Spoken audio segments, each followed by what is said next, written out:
மதுரை காந்தி அருங்காட்சியகம். மதுரைக்கு வரும் ஒருவர் மீனாட்சி அம்மன் கோயிலை பார்க்காமல் திரும்ப முடியாது என்பார்கள்.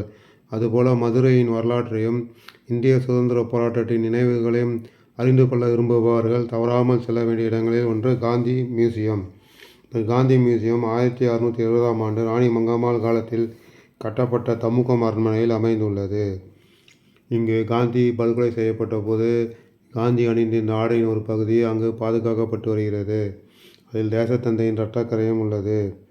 இங்கு டிஜிட்டல் மயமாக்கும் பணிகளும் மேற்கொள்ளப்பட்டு வருகின்றது.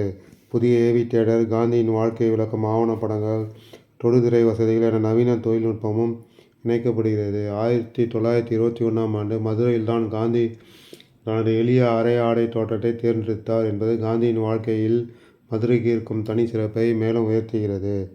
காந்தியவாதிகளுக்கு மட்டுமல்ல, வரலாற்றை விரும்பும் ஒவ்வொரு இந்தியருக்கும் இந்த அருங்காட்சியகம் முக்கியமான